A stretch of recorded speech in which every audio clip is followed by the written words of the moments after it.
Today's daf we're going to be learning is Zvachim Daf Samach Gimel. We're going to get started from the top of our daf. I just want to go back for one quick minute about the ramps leading up to the altar.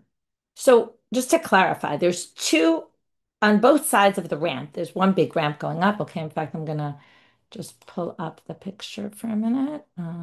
Just open the English one on my computer. Okay, fine. We're going to show a bunch of times today. We're going to show our map. Okay, so let's share screen. Now, there were ramps on both sides of the altar. So if we look at this map, okay, so opening it. Okay, so we have the altar here, and there's ramps going up. Okay, let me just pull it up and zoom it in. Okay, so there's a ramp going up to the altar. That's the big ramp.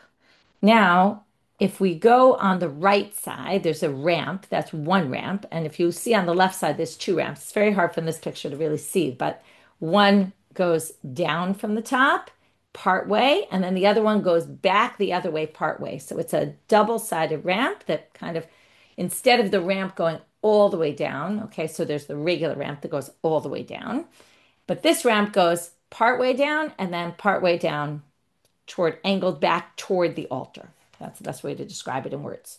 So let's talk about the purpose of each of these altars. So first of all, it's interesting to note that the ramp that goes from the right side of the altar, okay, or we call it the eastern side. So that's the ramp closer to the entrance of the Azara. That ramp goes up to the Sovev, that midway point, or a little bit above midway, at 6 cubits of height, where all the Kohen would then go up the ramp to go around. And that's where all the avodot that were done on the upper part of the altar were done there. The Kohen would stand there and sprinkle the blood on the side. There's a bit of a debate about when the sprinkling of the blood happened for the chata, for the sin offering at the top.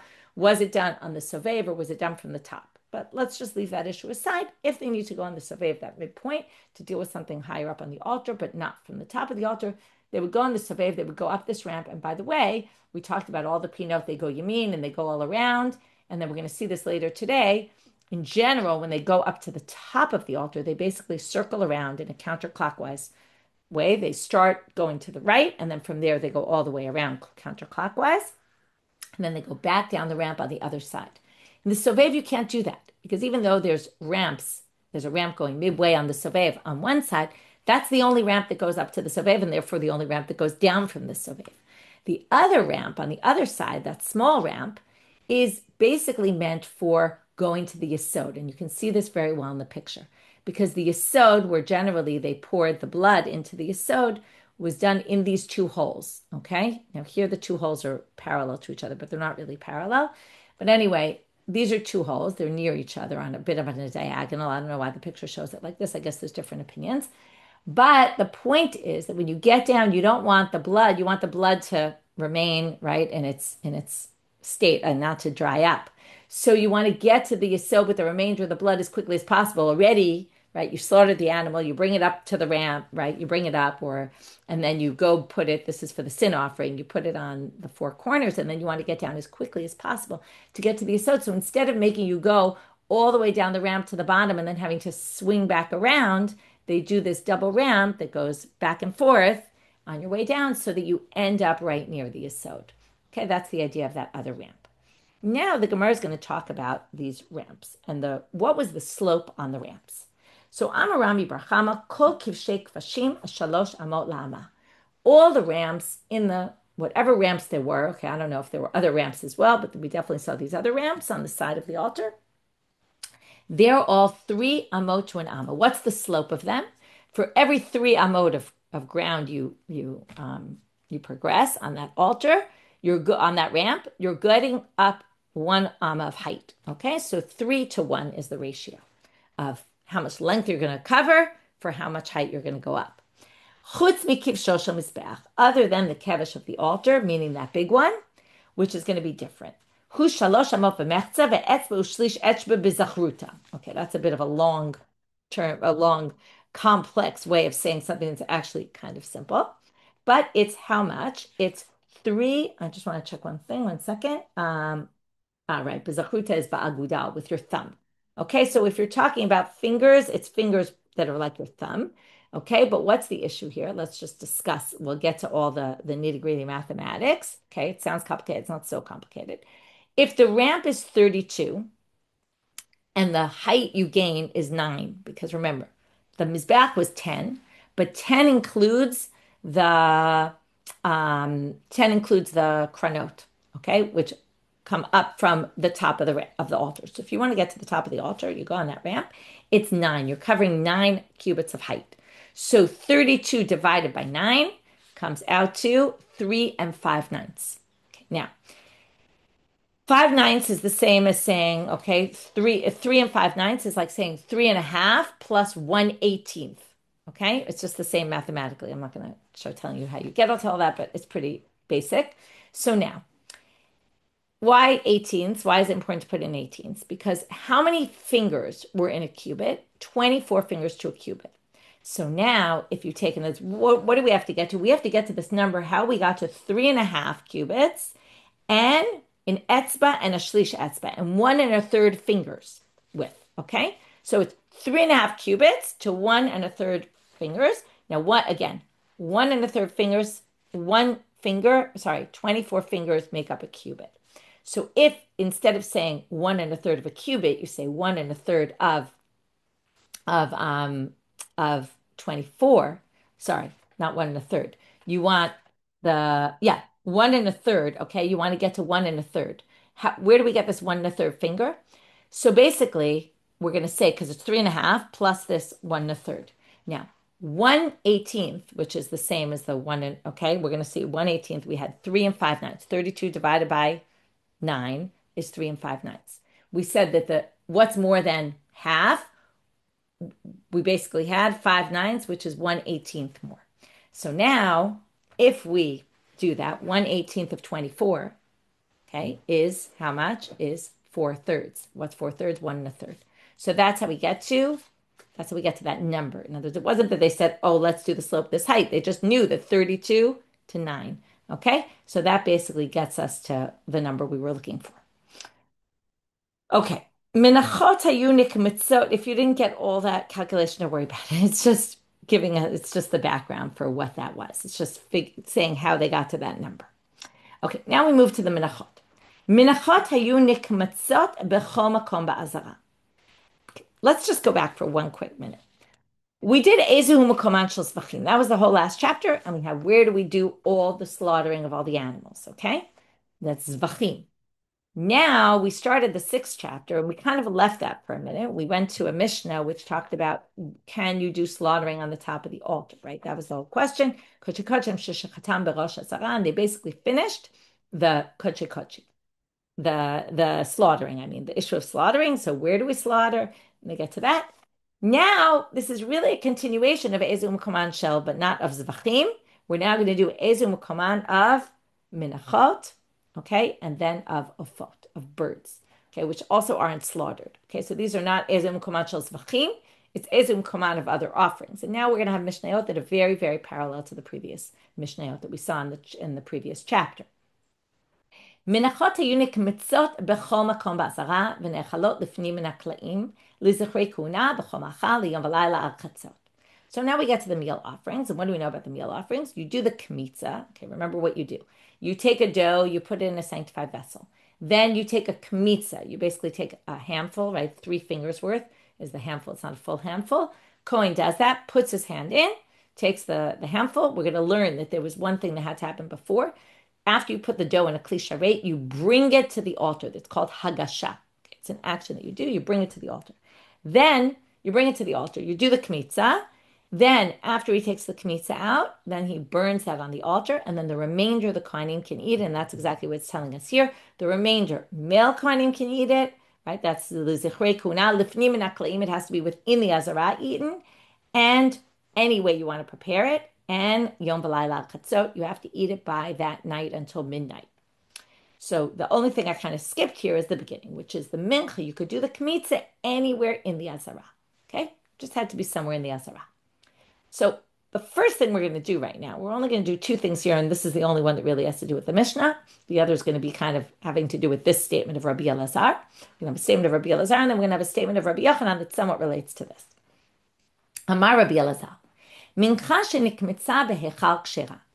Now remember the Azara, okay, if we go back to our map, The Azara includes, okay, I'll remind you, these maps are from the Mechon HaMikdash, okay? And if you want, I put up on the, um, actually, that didn't work. I wanted to share it. Yeah, okay. So the maps you can order from the Mechon HaMikdash, either a digital copy that you can then print on your own, or you can order also, they can mail it to you, which, as you all know from the mail, it takes a while. But you can do that because we still have a while. We're going to need these. Highly recommended. They've laminated, not laminated. Anyway, it's a very, very useful tool. So for sure, for Seder Kodshim in general. Okay, and I will share screen and I will allow you to see them in the video. Okay, so now we have the mincha. Okay, it's nikmitza b'chol azara. Okay, here's the azara, the whole yellow part here. Now, in the azara, there's this building. The building included the front hall, the sanctuary, right, the ulam, the hechal, and all that area. Is that considered the azara? Can you do the kmitza there? Because theoretically, it's within the azara. On the other hand, it's holier place. So can you do it? So Rabbi Elazar says yes. Mincha shenikmitza be'echal kshera. Now, his language, just to note, is what we call a b'di'evet language. It's not ideal. Okay, if you do it, right? So you can do it, but it's not ideal. Okay, it's kshera.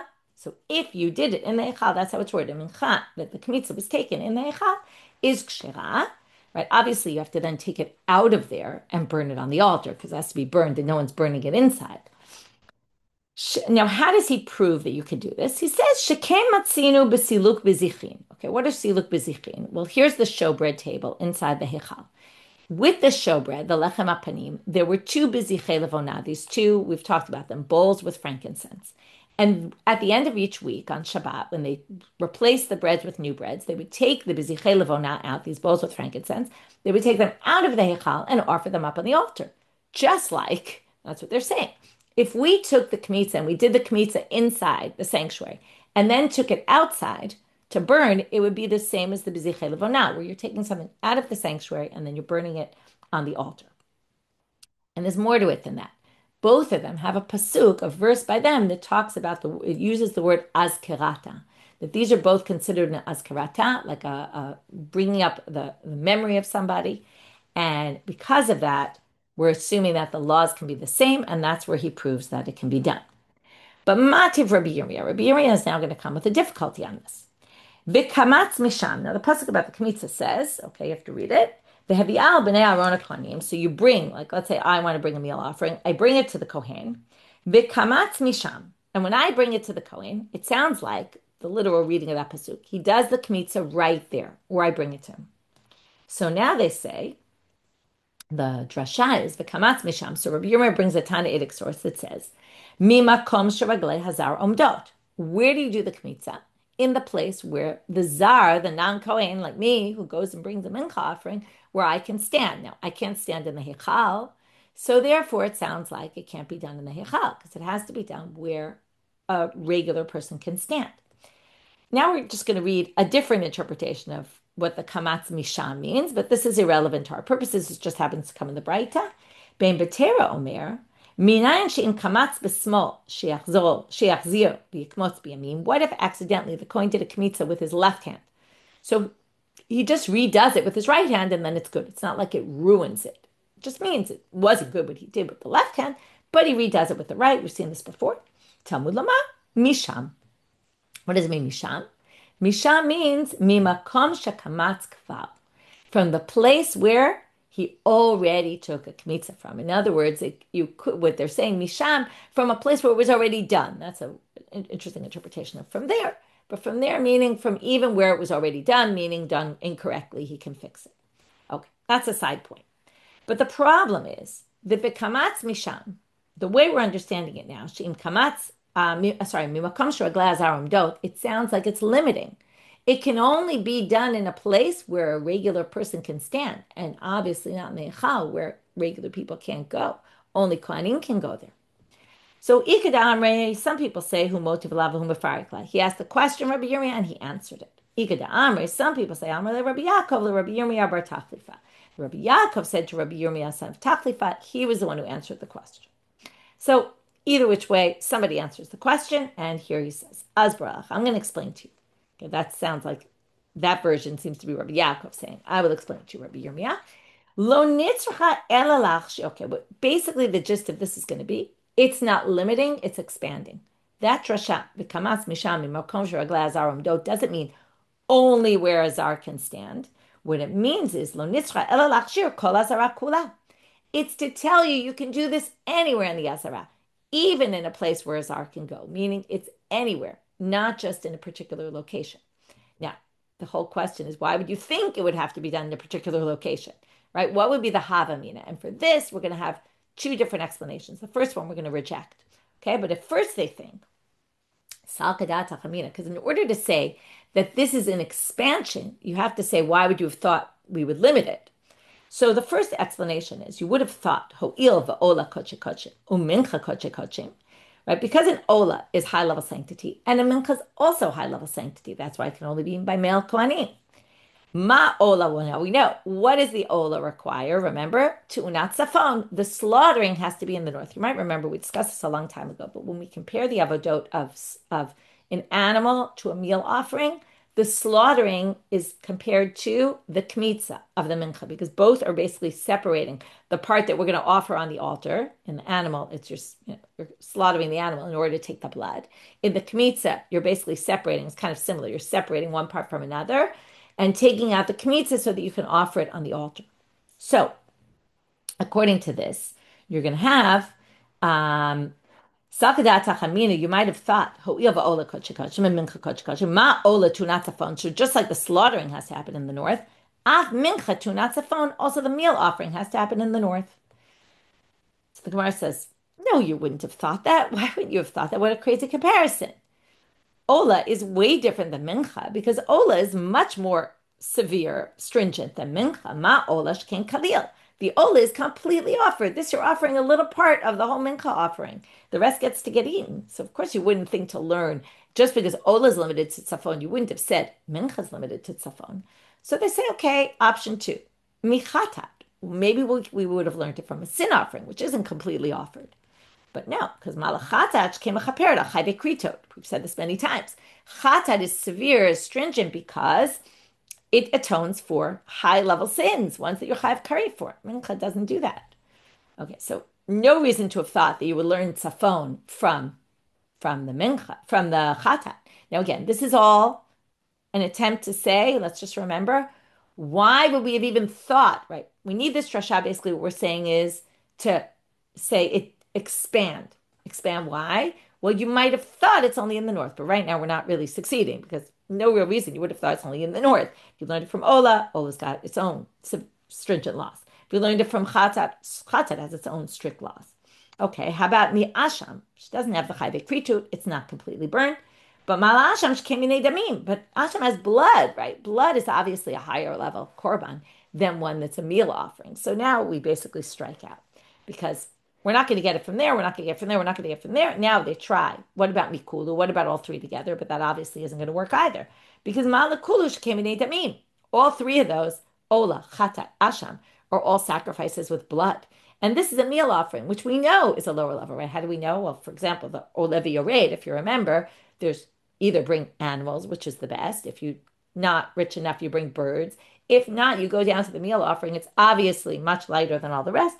So no reason to think that you could have done it in the north. So that kind of falls aside.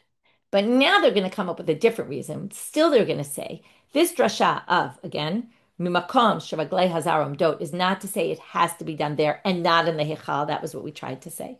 But no, we're going to say that drasha is saying even where the zar is, it's an expansive braita, but not for the reason we thought before that you might have thought it was north. Second reason, ela itzrich sal kadat hachamina ho'il uchtiv v'higisha el hamizbeach v'herim mimenu bekumtzo. There's this action you're supposed to do, which is you bring it to the altar. So since there's this action of bringing it to the altar, you might have thought, and you're supposed to then take out the komets, mahagasha bekeren maravit romit, af kmitza bekeren tromit maravit. You might have thought that just like the hagasha, and this we don't know where we get this from, but we're going to see this later today. It has to be brought to the altar. Now, where is it brought to the altar? I just want to check one thing. Mm,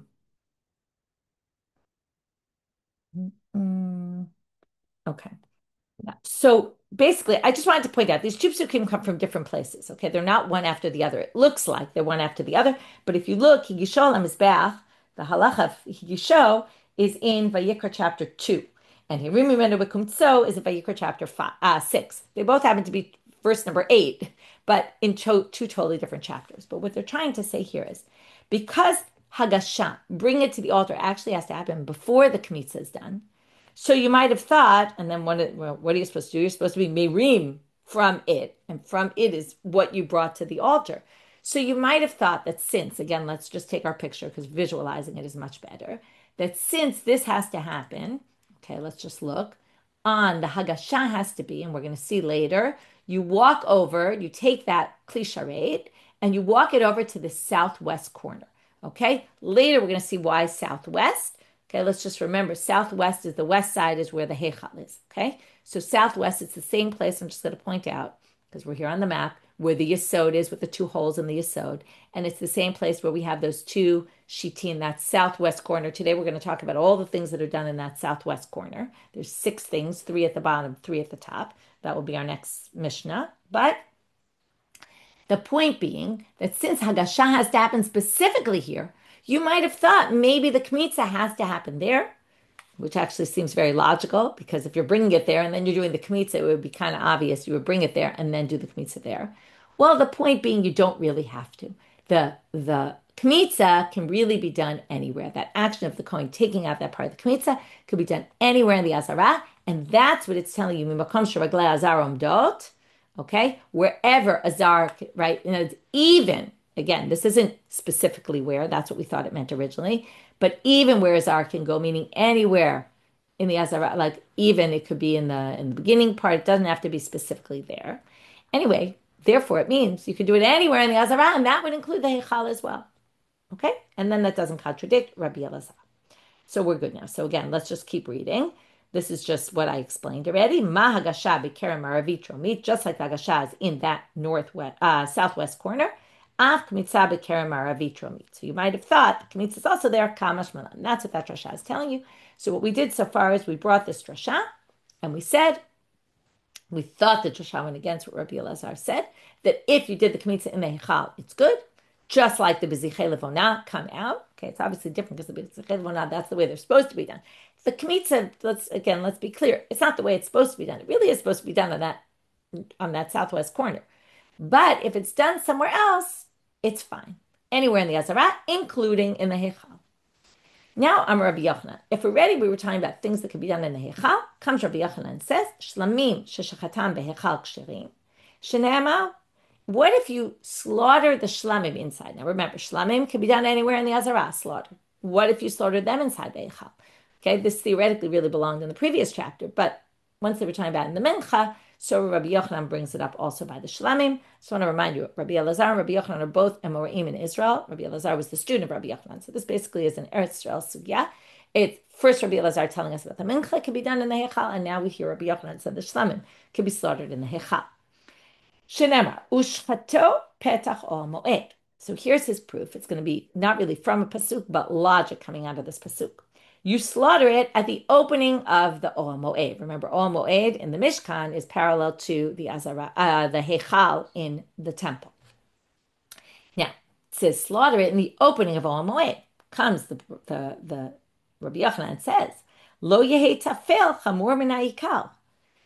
What's the real important place? The Ol Moed. Now here it's saying you can slaughter it outside Ol Moed, but if you could slaughter it outside Ol Moed, obviously you could slaughter it inside Ol Moed. That's the logic.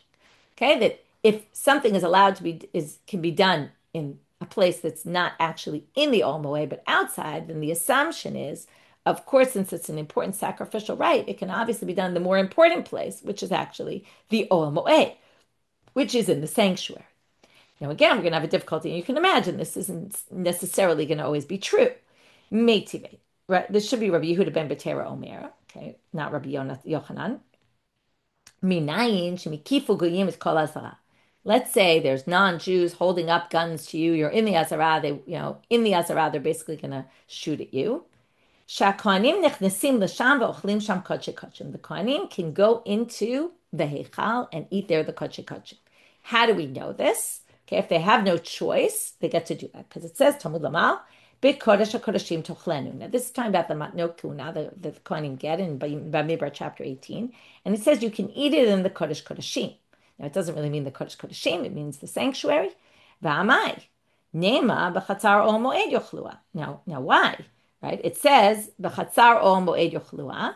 And, okay, now, what you have to understand here that's very important is what they're trying to say here, and it's a little tricky, but they're saying if you have no choice, you can eat in the Hichal. How do we know that? From this verse, which means that you wouldn't have gotten it if it weren't for the verse. Okay? It means we need a verse to tell you that. That's why this gets a little confusing, because in the end, you can eat there. But the point is that without that pasuk, you would never have known that. You would have thought you can't eat there. Now, why? According to what we just said, Amai. Nema b'chatzar ol moed yochlua. The pasuk says somewhere else, eat it in the courtyard of ol moed, which means the azarat. V'lo yehei tafel chamor min ha'ikar. Now, if you can eat it outside, and that's the less important place, then well, obviously you can eat it in the more sanctified place, which is the ol moed. So why didn't the pasuk tell you that? It's just logic. So basically, that logic obviously doesn't hold, and that's the question of Rabbi Yochanan. Your logic of tafel min ha'ikar, and you could see why, because just because it's more holy doesn't necessarily mean you can eat there. It doesn't necessarily mean you can slaughter there, because maybe you're not allowed to eat. Maybe you're not allowed to slaughter there because it's more holy. So the Gemara says that's not a good comparison because eating and slaughtering are not the same thing at all, right? Hachi hashta. What, you're comparing eating to slaughtering? Hatam avoda. Da adam oved b'mkom rabo. Where do you do a sacrificial rite? In front of your God, right? We do it in front of God. Now, where are you more in front of God? In the Heichal. So of course you could do the sacrificial rite in the Heichal. And therefore, Amrina lo yeh tafel chamor min ha'ikar. That principle applies there. But achila, but eating, de ein adam ochel b'mkom rabo. It's not actually appropriate to eat in front of your God, right? That's not exactly the most appropriate thing. So therefore, in that case, lo yeh tafel chamor min ha'ikar lo amrinan. This, you should, right? You shouldn't say that the less important place is any more capable than the more important place. No, we don't say that. That principle is not applicable here, okay? Because that's eating. That's something you're not supposed to do in front of your master.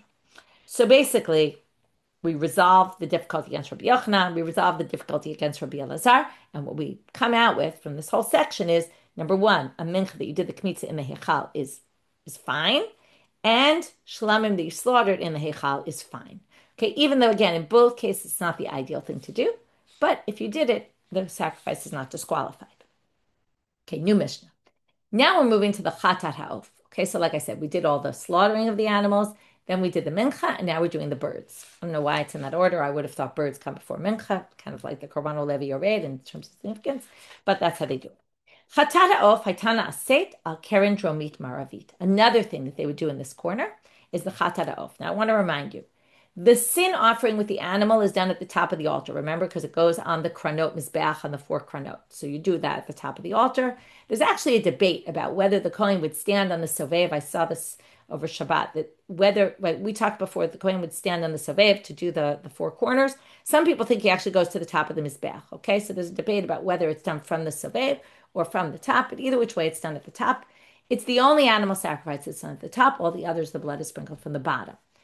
In the bird offerings, it's the opposite. The ola is done at the top, and the sin offering is done at the bottom. So that's how you remember it, because it's flipped. If you remember that the chatat's done at the top, because that's the Kohen takes with his finger, puts it on the 4 corners, that's easy to remember.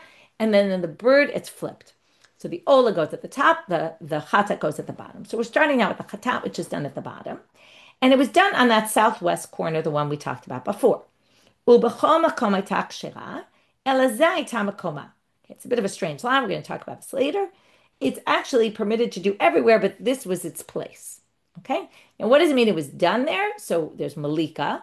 Okay, that's why it's not called zevach, because it's not slaughtered. We do a different action, which is malika. The Kohen takes his finger, right, his thumb, and puts it on the back of the neck of the bird and kind of cuts breaks the simanim there. Even he can even break just one siman, it's fine. Anyway, we'll get to the details, the gory details coming up. Not today. That's the slaughtering in the temple is called malika of the birds. And it's kshera b'chomaka. Okay, so we do malika, and then we do the sprinkling of the blood. Okay, this has sprinkling associated with it. And then there's mitsui, which is the Kohen squeezes the rest of the blood, the remainder, and puts it on the wall, like directly, squeezing the animal right up against the wall.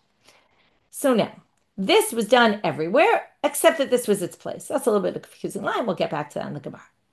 And now the Mishnah goes off on a tangent and tells us, oh, by the way, we're talking about Southwest Corner. I'll tell you a few things that happened there. Okay, there were three things that are done there at the top and three things at the bottom. Okay, we're going to start with the bottom ones, and I'm going to show you the picture again because I think it's just helpful to see. You'll understand why some of these things were done there.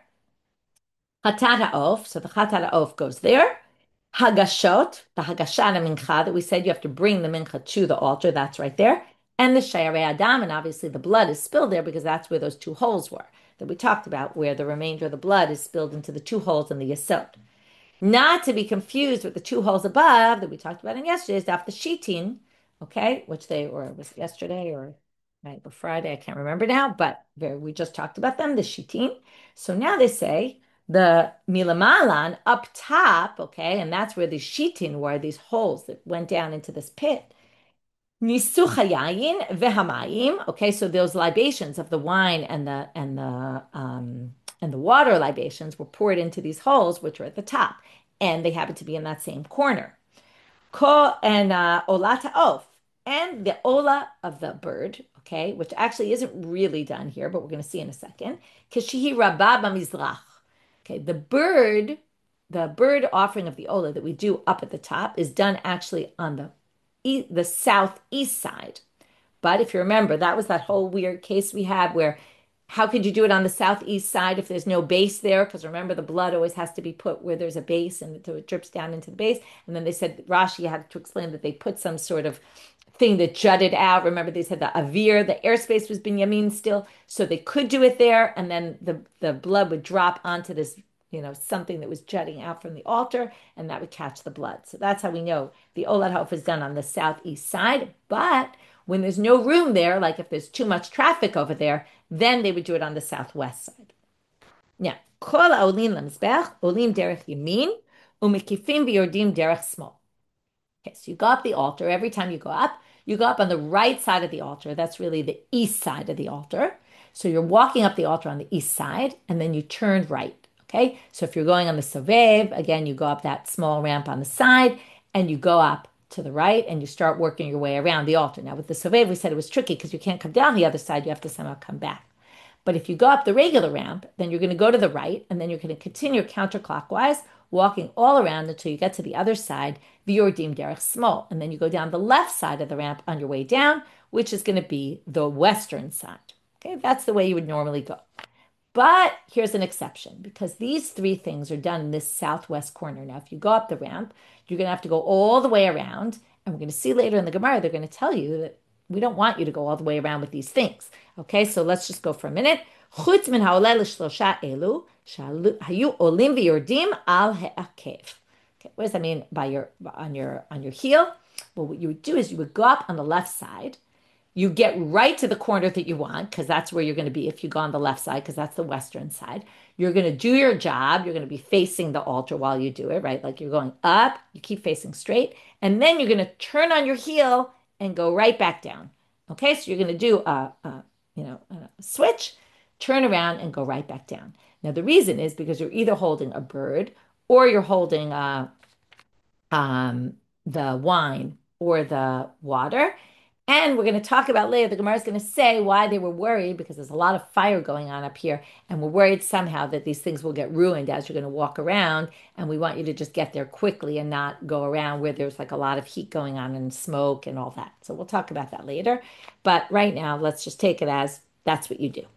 So now the Gemara wants to know, Minahane Mile.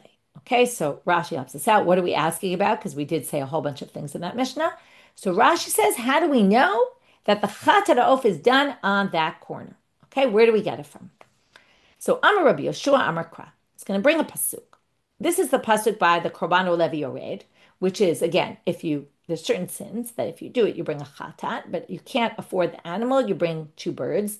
One is chatat, one is ola. Okay, that's one of these olata, the chatat ha'of, that's this. Okay, and we have the mincha. You bring a mincha offering. If not, it's called a minchat chotei. It's a mincha of a sinner because you sinned and you bring this offering. Now, it says there, because it's a sin offering, we want to keep it very basic. We don't want it to be like a nice, beautiful thing. So, lo yasim ala shemen v'lo yitain ala levona. You don't put shemen, you don't put levona, ki chatati, because it's a sin offering. Okay, like a sin offering shouldn't be this beautiful offering with frankincense and nice smell and with oil. It should be very basic, bread and water, right? Like flour and water. So now, but they say chatati. They kind of call this mincha chatat. Comes the Braita and says, or Rabbi Yeshua says, chatat kruya mincha, mincha kruya chatat. We're going to make this comparison from mincha to sin offering and sin offering to mincha. How so? Ma chatat tu'unat tzafon, af mincha tu'unat tzafon. Just like the chatat needs to be slaughtered in the north, also the mincha needs to be done in the north. Okay, this makes no sense. We spent the beginning of Amud Aleph talking about how it doesn't need to be done in the north. So Rashi says this is obviously a Girsa problem here. And Rashi changes this completely to say, no, we learned something completely different. There's actually a debate among commentaries what really this should say. But we'll go with Rashi, especially this isn't even our issue because this isn't the part we're looking for. But Rashi says what it means is, remember the beginning of our Masechet, that a chatat that's done shalol lishma is disqualified, and that's unique for chatat and a Pesach bismana. So also the mincha that's done shalol lishma is learned from a chatat and is also disqualified. Okay, that's what Rashi learns from here. But like I said, there's different opinions. But this isn't our main thing that we want to learn. Here's the big one: ma chatat tunat ma mincha bekerem aravit romit, af chatat bekerem aravit romit.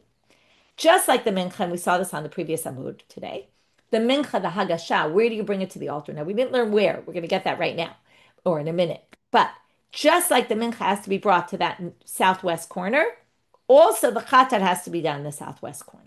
That's what we learned from it. And obviously, we're talking here about chatat of, not the chatat sin offering, regular one. That's done at the top of the altar and on all the four corners. This is done specifically on the southwest corner, the chatat of. So now the Gemara is going to ask the obvious question: Umincha gufa minalan. Where do we learn that the mincha is done on the southwest corner? For this, again, you need your maps. Because what happens here? Well, Ditanya, Lifnei Hashem. Now it says, it's supposed to be, okay, I'll read you the whole pasuk. Vizot Torah mincha. This is the rules for the mincha. Hakrev otah b'nei Aharon lifnei Hashem et pnei el pnei mizbech. So they should bring it before God to the face of the altar. Now, what does it mean to the face of the altar? Well, you're facing the altar when you're going up the ramp. That's when you're facing it. So Lifnei Hashem, it says, Yachol b'marav. You would have thought on the west side, because remember, we've learned that a lot. When it says before God, it means do it on the side that's right where you walk out of the ulam. And actually opposite the exit of either the heichal or the ulam. That was all those pictures we had, right? Which exit had to be opposite, but right, you could say one or the other. Talmud Lomar, but it says El Pnei Mizbech. Now, El Pnei Mizbech is south. So El Pnei Mizbech Yachol b'daron. So then I said, fine. If we take El Pnei Mizbech literally, it should be on the south.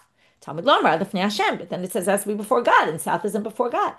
Haketzad. So how do you accomplish both? Migisha b'kerem maravit romit keneged chudash al kerem v'dayo. What do?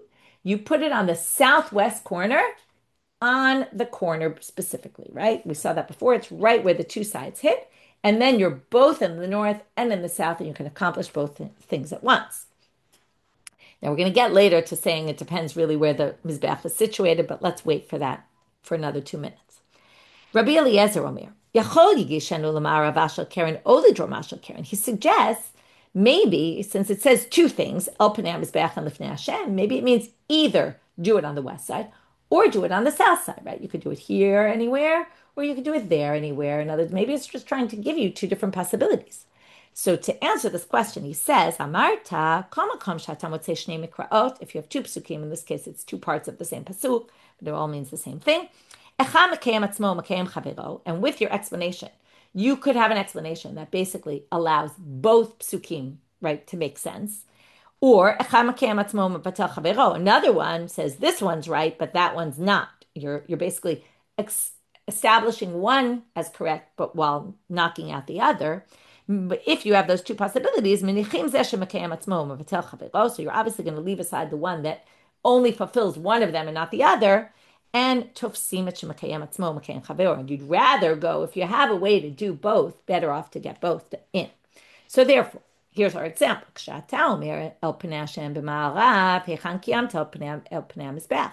if you say the Pnei Hashem is b'ma'arav on the west side, you're not fulfilling El Pnei Mizbeach. You're not standing opposite the altar. And if you do, Kshata Omer, sorry, Ukshata Omer El Pnei Mizbeach b'darom, Kiyamta lifnei Hashem. So kiyamta, but lifnei Hashem b'darom echan kiyamta. But how did you? If you stand before God on the south, opposite the altar on the south, you're not fulfilling before God. So therefore, you're going to basically do it as both. Okay, you're going to do it on the corner, and that allows you to get in both. Okay, so we'd rather go by that interpretation. Amar Rav Ashi. Now Rav Ashi says kasavar haitana. Kula mizbeach b'tzafon kai. Now he says, because look at our picture. If you take our picture, again, we said, if you're not looking at the picture, the map that we're using right now shows the mizbeach is mostly in the south and a little bit juts into the north. Now, according to that, remember, the exit to the sanctuary and the ulam is either 10 cubits wide or 20 cubits wide, and it's opposite, right? It's centered in the room. So if the Mizbeach is only a little bit in the north, then when you get out of the Ulam and the sanctuary, you're going to be on the northern part of the altar. And the southern tip, which is the southwest tip, is definitely not Lifnei Hashem. It's not opposite the exit. The only way, even if it was half-half, you still, if you're on that southwest corner, right, remember, it's 6 or 11 cubits. It's 6 cubits off from the exit of the Ulam and 11 cubits off from the exit of the sanctuary. So you're not going to be Lifnei Hashem either. So the only way for this to make sense, that you can actually accomplish both, is if the whole Mizbeach was moved all the way, right, which there was an opinion that way, completely in the north. Because then the south tip is exactly, right, if you move this all the way down, which we unfortunately can't do right now, but you're basically going to walk out of the sanctuary. If you're centered in the room, that southwest corner is mamash in the center of the room. So then you're going to hit that corner where you're basically fulfilling both Lifnei Hashem and also Pnei Mizbeach, which is on the south side. So that's why that's the corner that it is. And again, this was all learned about the Mincha. And from that pasuk about the Mincha, which mentioned Chatat, we're going to learn about there also to the Chatat Ha'of. Okay, and that's done again, both of those at the bottom. Okay, now we're going to finish up and understand this last line. This line of the Mishnah, but this was its place. That's a bit of a weird line. My kamar, what does this mean? Amar Rav Ashi hachi kamar. What it means to say is, you could do the malika anywhere, but the sprinkling had to take place here. Okay, that's how he understands the Mishnah. Not like a simple reading. Simple reading actually sounds like you could do it anywhere, but ideally do it here. But that's not what they said, really.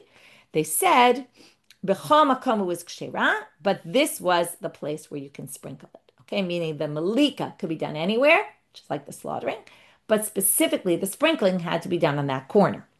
Tanina lahad tani Rabbanan. Now we're going to bring a brighta that supports that reading. Milakat b'chol makom b'mizbeach kshera. If you did malika anywhere in the altar, it's kshera. Chizah dama b'chol makom kshera. If you sprinkle the blood anywhere, it's fine. Okay, this doesn't sound right yet, so just wait. Because we were looking for the sprinkling specifically has to happen in a specific place. Chizah v'lo mitzah kshera. If you just did the sprinkling, you didn't do the mitzoi, the squeezing.